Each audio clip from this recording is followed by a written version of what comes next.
Welcome to the Friends of NPACE Podcast, brought to you by Haleon.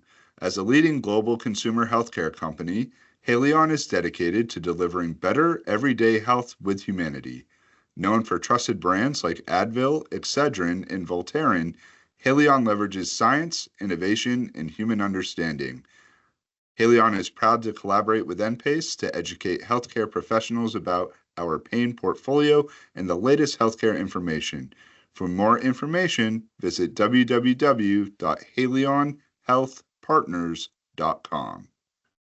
I had 5 pieces of advice, but what kind of advice or what were the things that got you through NP school that you couldn't have lived without? My cohort to mates. school. Your cohort mates? Yeah, we were really close in my cohort, so we helped each other out, but it translated into clinical practice of really leaning in on the team and leveraging everybody's collective contributions and expertise. I like that. Yeah, there were only like 10 people in my class, so that's how old I am. They used to only take 10 people in an NP class back in the day. Yeah, studying together and challenging each other. I think it's the best way to, to figure out, oh, is that what the diagnosis of asthma include? You know what I mean? I just think that was the best way is you got through it together in studying together and challenging each other and saying, I think you don't have that right. Yeah,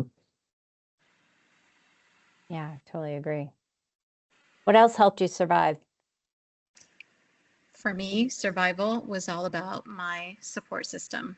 And I know that sounds pretty obvious, but I feel like a lot of us nurses are hesitant to accept help.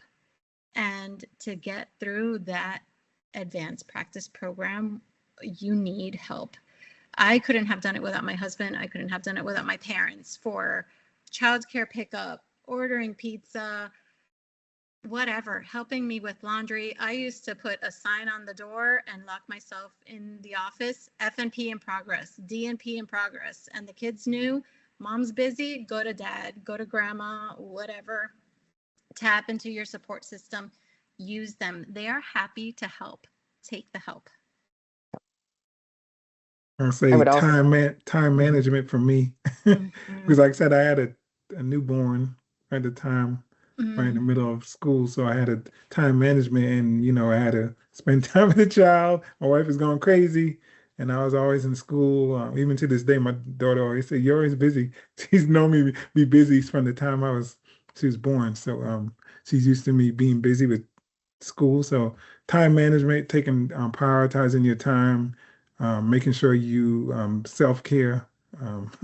Still learning self-care, but self-care is important during that time because there was a time where I had a mental breakdown during school, did not think I would make it. I had to calm down and regroup, pivot, and then say, okay, I'm gonna, think about it's worth it. So I see a lot of my students, they become very nervous and they have a breakdown. So I kind of try to recognize it early in my students.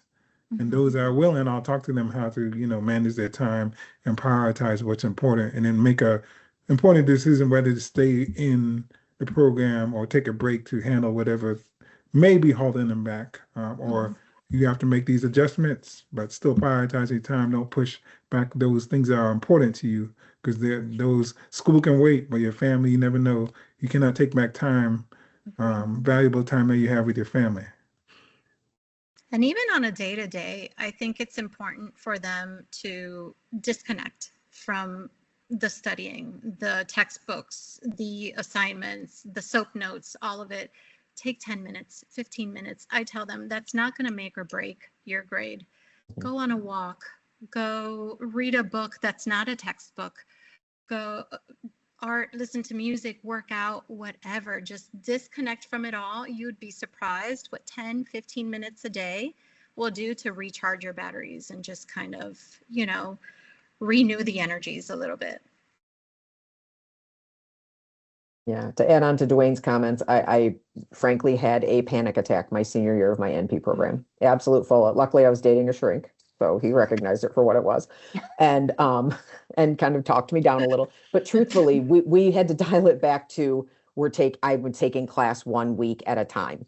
I'm like, you know what? Let me just get through this week. Cause I was, oh my gosh, I'm going to fail. I'm not going to make, I was in that whole spin. And I'm like, you know what? Just get to Friday.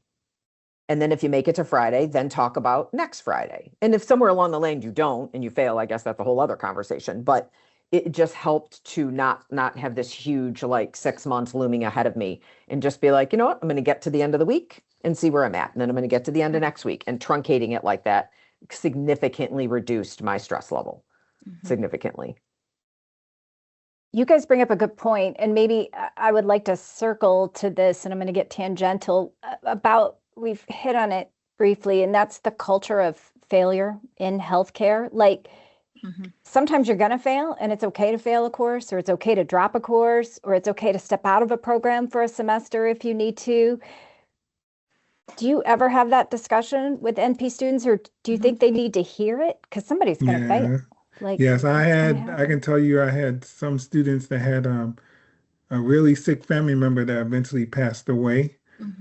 They were failing every class, and I know this person was very intelligent, but they were actually working as a nurse practitioner, but they had to get their acute care certification, but they were failing. So that was very unusual, because they knew the stuff.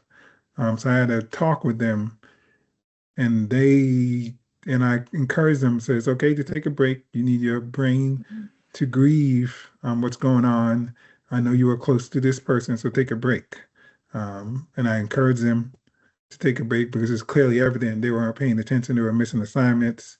They were just doing something that was uncharacteristic of somebody that had been working in the field almost as long as I have. So it was uncharacteristic. So I knew it was something going on. So I always would tell them, it's okay to take a break. You don't need to be in a rush. You need to prioritize your mental health over trying to pass at a certain time. But most students, I find, are very determined. They have to finish the program at this date. Yeah, because one student actually fell asleep, because I noticed they did their assignments. I noticed the assignments is cut off. And I asked the student, what's going on? They said they fell asleep while doing it. I said, that tells me that you needed that sleep. And meanwhile, they were trying to work full time and take care of 5 children at the same time. I said, you need to take a break, or you need to make adjustments or get more help. But they were like, I have to. I said, no, you don't. You need to take care of your children, take care of yourself. Then you can get to school. But don't try to put one before the other and focus on the time frame. Focus on being successful. Yeah, and I think there's, I want to be mindful of, we all have our stories of that one professor or faculty member that had that reputation, and not in a good way, of wanting to weed out, people. And, by some reason, that person became like the ultimate like decider of your career. And I never wanted to be that person. And I think it's how you approach it, right? Like, you could approach it and say, look, I think you're struggling. I know you're bright. I know you have what it takes, to be able to be successful. But right now you're struggling. So maybe it's a good time to take a step back. But I always wanted to be mindful of not being that person and say, you don't have what it takes to cut it in this field, and you should look for something else. I mean, I don't know why we do that. People do that. And that needs to stop. But it happens. And I don't think those experiences are bad for students when they happen. And that's why I would say, go back to where we started with, your mentors, your support system, for another look at it. And I think that's where we have to be thinking. And I feel like the learners of today are centralizing self-care and that balance that I would say my generation didn't really focus on. I mean, I know students will be very candid in saying that they need, a mental health break. Even in the clinical practice experience, we've had preceptees share that. And even on my service line, folks that have come on as new practitioners will say, I need a mental health break, so I need someone to cover me, which is a different, it's a different culture shift that I know sometimes for me, I just kind of like, great, like, but also just going back to tons of studies that speak to the burnout, that speak to, people, you know, uh, around suicide. So really, and I'm glad that we're amplifying this as a real thing. So I'm hoping that people that listen to this that might put that pressure of all the things and realize that mental health and self-care is central, and it's an important part of the things that you need to consider moving through your program. And so I'm glad that we're being open about that, because it's not always glitz and glamour. Life be lifing is what I like to say all the time. Yeah. And so I think it's incredibly important for us to kind of really start embracing those shifts that today's learner and practitioner is reminding us that's central to preserving longevity in the profession. True. And I as think that- healthcare providers, who else would understand more, right, than ourselves? I feel like it's important to allow students to understand that it's okay and they deserve to get whatever they're going through taken care of and addressed, and then come back and again deserve their full attention to their studies, to their educational journey, so that they can absorb what they're learning, practice what they've learned in theory. They can then apply it in clinical. They deserve that. And without supporting them through the process of receiving that care, I think we're shorting them. And the one thing is that doesn't regularly get incorporated in as a academia is psychological safety. So I started incorporating that more and noticed better outcomes. And the reason I noticed that is, and I'll kind of give a background story, is my father passed from COVID. Everyone that worked on COVID know how it impacted academia. The students were freaking out. I was already internally struggling because I was dealing with the fact that my father was passed, and he was in New York, so I couldn't even go see him. And my mother put everything on me, so I was trying to stay calm. And one day I talked to a student. A student noticed my voice was broken, but she was calling me, freaking out, because her dad was dying from another disease not related to COVID. So she was freaking out, and then she stopped and paused and said, "What's going on?" I said, "What do you mean?" She said, you sound sad. What's going on?" So I told her my story, and she said, "You know what?" And at that time, when she was calling me, she was thinking about quitting. Said, "You going through all this and you staying strong? Guess what? I'm staying in." Guess what? She passed, and now she has a doctorate. So we never know how that that makes it. Yeah. Being genuine. I like that. I take notes. The audience knows that. But Danielle, I wrote down what you said about the younger generation teaching us. Like, healthcare could definitely use that culture shift. I don't know about the rest of you, but I went to nursing school when you go to work if you're sick, right? You're going to get docked. I saw patients sometimes with 102 fever with the mask on, right? How smart was that? Because there's no other provider. It's cold and flu, like all the things we're told. And so I'm ready for this culture shift. Bring it. This younger generation of people, and just being real with each other about where we are. See, I wrote down the things I couldn't get, that got me through school, where this is how old I am, the textbooks, contraceptive technology, the Bible of that, and a color atlas dermatology. You guys had much better answers than my textbooks. Well, I was going to say the U Central app, like our cohort had figured out that we had a free subscription, and it was like U Central had like Diagnosis Dinosaur and the Hopkins and antibiotogram. Like it was like that was like we thought we were doing something having the app at on our phones, but now it's like we encourage it in some of our OSCEs. It's like bring your, your apps and your notes as we Yes. move through these simulations. So back then when we had to move through OSCEs, it was like, you come into this off of the top of your head, boo. So what you Mm, got, you know? And that's not practical because, I mean, I'm good for a good UpToDate.com. Like, let me go in on this UpToDate and Hmm. just verify, you know. So, Those infectious disease guidelines and recommendations change, like you yeah, all the said, time. with health Hmm. policy almost by the hour. I'm like, we're treating Yes. what with what now? Yeah. What? Yeah. What? It's hard to keep up. I mean, Yeah. I remember I had a Palm Pilot, right? Like, Yes. and downloaded this, and I hadn't thought about this until just now, right? And downloaded this amazing program called Epocrates that Yes. had all Yes. the Yes. drugs, I love you That was know, my life savior, it, yeah. Hippocrates. And you had to like sync it to update it. It Yes. was like this, ridiculous thing. But I thought, wow, I have all this power in my pocket now, and wow, how different is that today? Yeah. Well, and let's shift gears, Stephen. Like, where's this meet AI for the NP students? Mm. That's your yeah.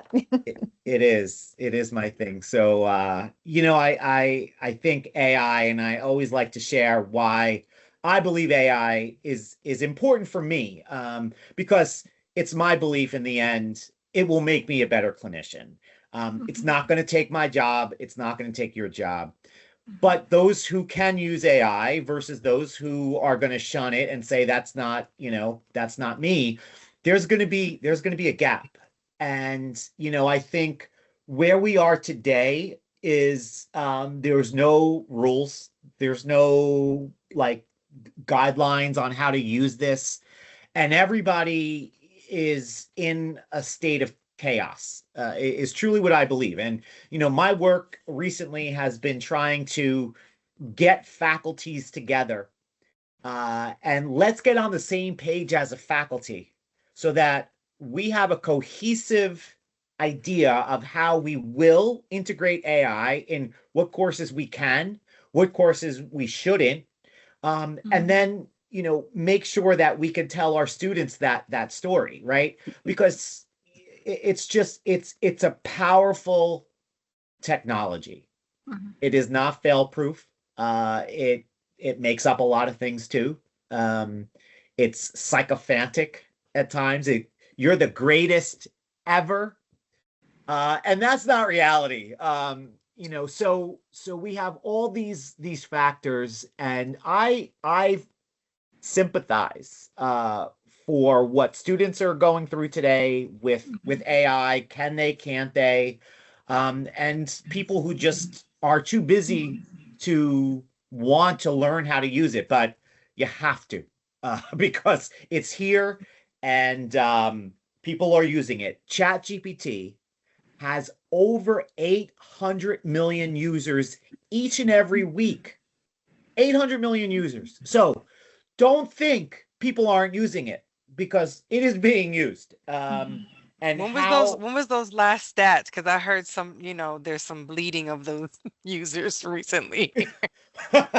fair. But in general, there's this, massive, almost 3 times the amount of the of the entire US population is using a large language model. So crazy.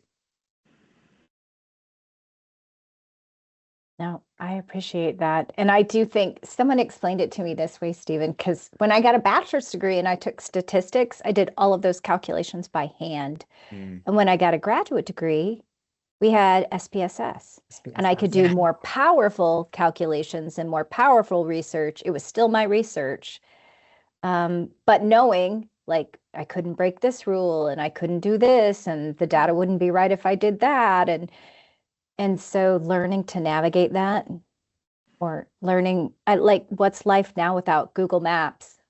I remember when I was a travel nurse, I traversed the US with a Rand McNally. I wouldn't know how to read that map now if you. Do you remember triptychs? from AAA. Yeah, Yes. you print them off. We'd and have the they'd blow highlight. up of the city. Oh Map Lord, Quest. y'all, And we you are flip like it, and dating you flip it, ourselves and you right flip it. now. Let's bring it back. But They're gonna be like, listen to these old dinosaurs. yeah, I'm not taking advice from them. I think they walked uphill to school. But I think AI is going to be the same sort of, the fact the internet has brought it to everyone. Like not everyone had SPSS back in the day. Right. Yeah, I hope it brings good to the students, that they can use it powerfully, but it's a tool, right? Like anything else. It's Well, a for tool. right now, I refuse to Exactly. accept that it can write a more sensitive email than I can. Like it's got a use and that's fine, but I will not. I was just having this debate with a colleague. I'm like, no, I am not going to use Copilot to wordsmith this email. I can write a sensitive, nurturing email to someone, but it does Well, have its use. that might be a skill that you retain that I don't. Oh, a few Yeah. words. Okay, now to the controversial question. We'll end this up so everyone should listen. So, nursing, is it a profession? Is it going to take more than $100,000 a year to educate people? Like, what is? And it's not just us, right? It was the physical therapists. It's the PAs, and I'm sitting in an office in the Northeast where most four-year college tuition at even a state school is over $30,000 a year, right? So we're looking at $120,000 to get a bachelor's degree. We've all been in it. I'm so old, I won't tell you how expensive it was for me a credit hour the first time around. What do you think? Everyone's quiet. We looking at you, Stephen. So, all right, I guess I'll start, and you can all jump in. I mean, it's ridiculous that yeah, I'll give you a little background, right? So, there was a committee that was formed called the RISE, RISE. I forget what it stands for, but this was a committee that was looking at student loans, and the definition of profession. And by the way, not a nurse on the committee. So this committee made recommendations to the current administration, and sort of defined who professions are, right? And the key to this is the professions, in air quotes, could get access to higher loans, federal loans. And those who are in professions are capped at a lower amount.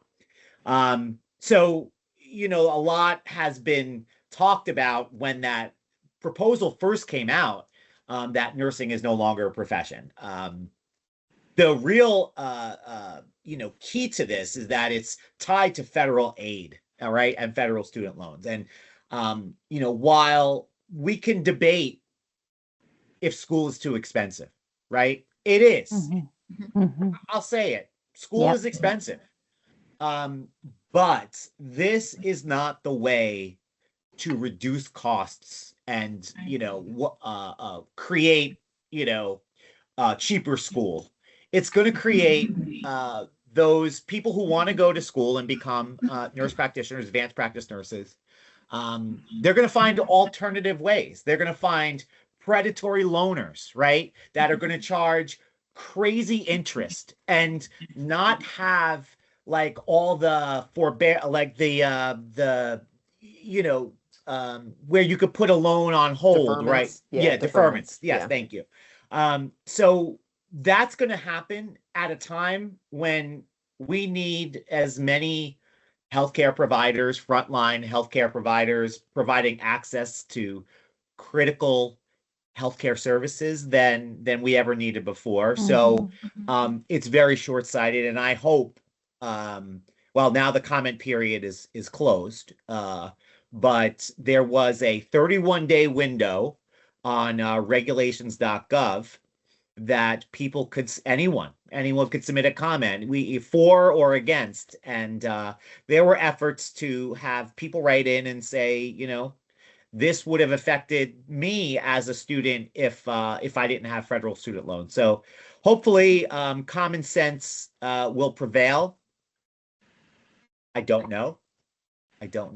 but hopefully the final rule that is enacted will include nurses, and not just nurses, but all the affected professions. So I appreciate your point of view on that. And this is part of the policy process, right? As we refine, as we get better, as we learn more, as we make even new paths, out of the box thinking paths to education, which all of us in education know that some of that has been very dogmatic. Some of it's on purpose and tried and true, and some of it is just hurdles people jump over. Maybe this gives us an amazing opportunity to rethink where we are. I did a podcast with an organization that helps NPs start their own practices, entrepreneurial, and one of those people of that company had worked in Fortune 500 and had been a teacher across Marriott and just had this very varied profession and was not a healthcare provider. And he said the physicians have left the building and they're not coming back. And it's going to be up to the APPs to save healthcare. That this is a golden opportunity for us to rethink where things are. And the education is a critical step in that direction. I guess for me, agree with Stephen's point, but where I get anxious about this is a lot of the accreditation, the regulatory standards, the licensing standards depend on how words are defined. And so if the definition of profession is how they want to define it, which excludes us and other healthcare professions, what does that do? What's going to be the intended or unintended consequences of that, us not having that definition that, we draw back on to what defines what a professional degree is, with the standards and credentialing and things like that. I just worry about it becoming this slippery slope of well, you guys aren't in the Department of Education definition of profession. And so everything that you've built on this definition is no longer, applicable, or, I'm just worried about how structurally, when things get codified in law as the definition, what's going to happen then. I think that's a valid concern. Mm-hmm. Yeah. All right. Well, the students need to be active. That's what we're going to say. Take your health policy class. Yes, take your health policy class. Get your bullhorns and be out in the streets. And your sign. You told us we didn't have to do that. We can do it other ways. Look, at this point. Find your people, find your mentors. I would say join your local and APRN, PA, APP organization. It doesn't even have to be national. I found so many people willing, and I sat through the meetings and I learned the things, and I would find those people. Mm-hmm. I would say a lot of students don't join because that's the first. I get emails even from LinkedIn, people asking me to mentor them and ask me how can I be involved. And the first question I ask them is, what organizations are you part of?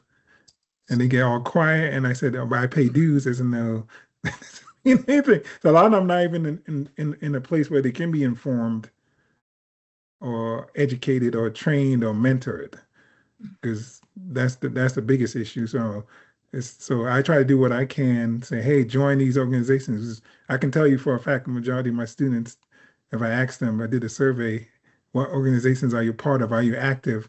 The majority of them will say no, they just pay their dues. Like, for instance, people, and I know, sorry, Stephen, but people join ANP because so they can get a discount on their boards. So most of them do that.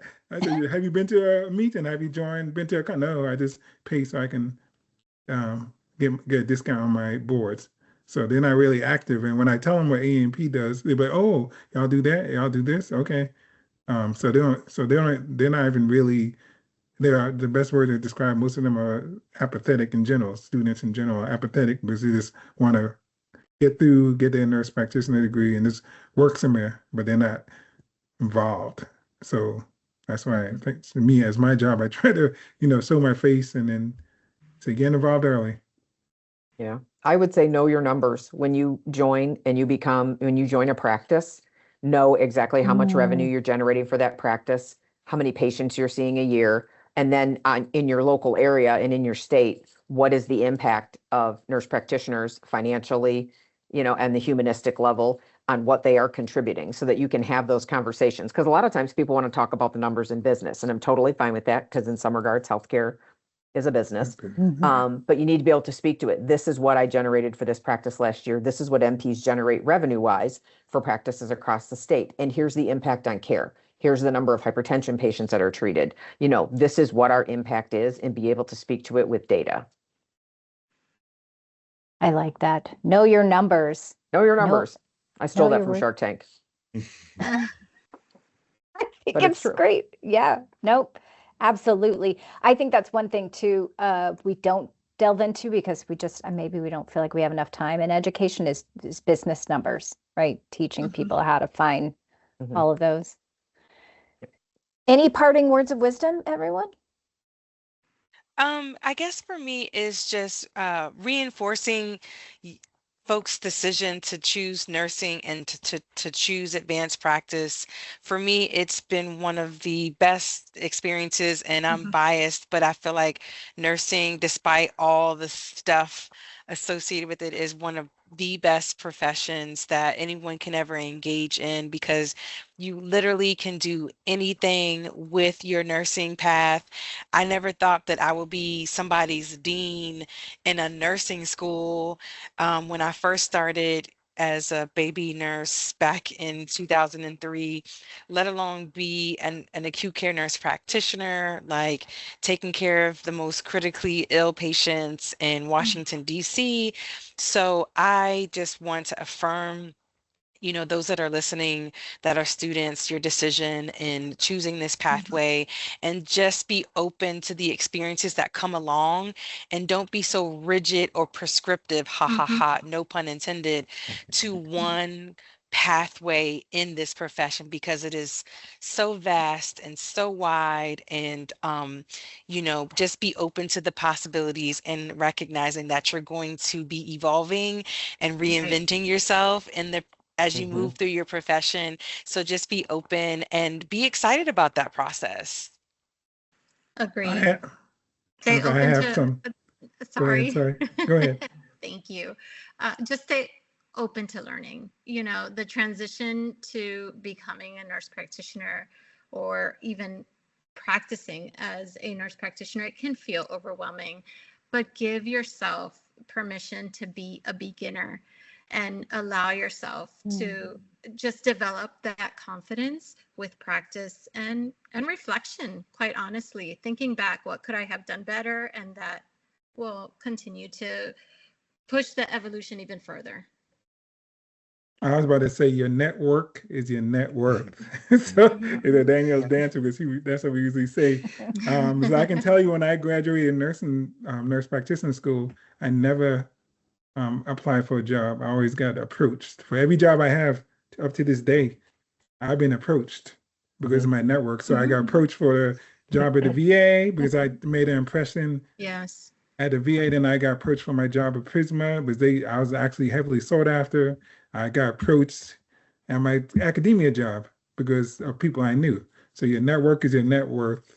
To put yourself out there, even though you're uncomfortable, even though you may not like the people you're around, kind of make yourself known. Because once you do that, so many opportunities come across. So don't sit back in the cut and say, "Oh, I don't know." Because I actually had students say, "I have a DMP. I don't know why they won't hire me." I said, "Because are you out there? Are you talking? Are you?" So your network is your net worth. That's my recommendation. My recommendation would be sure you're motivated to provide care at a higher level and are not just looking for a better paycheck. I'm in a lot of discussion forums on social media with students whose chronic concern is, I'm not going to make more money than I did as a staff nurse the first year. Holy cow, holy cow. And I think money alone is not enough of a driver for the accountability and the responsibility and the time. Because in the first year, you are putting in hundreds of hours reading, updating. And if you do the math, you're right, the math doesn't work out. the math does not work out the first few years. And so, really be sure that you do want to practice at a higher level. It's the best job in the world. To echo Danielle's remarks, it is the best job I have ever had. I love it more than anything. But it's a huge responsibility. And you got to do it because you want to, not necessarily for the financial gain. Mm-hmm. Yeah, Stephen, you want to add anything to that? Yeah. I mean, I think we, back in my day, there, weren't as many options for nurses who quote unquote wanted to get away from the bedside. So, people were told, oh, that's a good nurse. You should be a nurse practitioner. When that may not have been a well thought out plan, right? We think we want something. And to Sandra's point, if your motivation is, not working 312s and getting some more money, you still may work 312s, and you may not get more money. So it can't be that. And, like Danielle said, what I love about nursing is the diversity. I, like many of my colleagues here, I never thought that I would be where I am, have the roles that I've had. I'm fortunate to have had all of that. And I do think you can chart your own course. I really firmly believe that. And if that role doesn't exist, you can create it. There's nothing stopping you from doing that, but it has to be what you're aligned with. It has to be what you're going to work hard for. And if that's where you're at, then go for it. I mean, there's no reason not to. So yeah, it's a great profession. I mean, my wife is a nurse practitioner. We met in school, so it means, all that much more. My son is in nursing school right now. I have to mention my daughters are not, but they, they'll make fun of me saying that, I'm supporting my son more than they are, which I don't. But it's just an amazing profession that offers a lot. People need caregivers in their lives, and I don't think there's anyone better than nurses and nurse practitioners that can do that. I wholeheartedly agree. I wouldn't do anything else. It is humbling for me to be here with all of you because each of you have been at a place on my journey in this profession. And if I hadn't taken the paths and been a nurse, I wouldn't be sitting here with all of you. And I appreciate your wisdom. So it's totally worth it. All of you are just brilliant minds. And I hope that students get to interact with some of you at some point in time, just like I have. I try not to have fangirl moments, but I always do on podcasts, always. Yeah. Thank you guys so much for being here, being part of the NPACE, the Friends of NPACE podcast series. We're going to put this out in the spring. Students, you can find us. We have some student seats. If you are a full-time NP student, a great way to connect is just coming to a conference and letting us love on you and feed you. And we have 5 per event. So apply online. And faculty, same for you. Awesome. Come. We support our faculty too, so we don't burn them out. All right, that's been this episode of the Friends of NPACE podcast. You can find us at www.npace.org, Spotify, Apple, YouTube, and on our podcast page. Thank you guys so much for being here with us. Thank you, for Terry. having us. Thank you. It was great. Bye. Bye.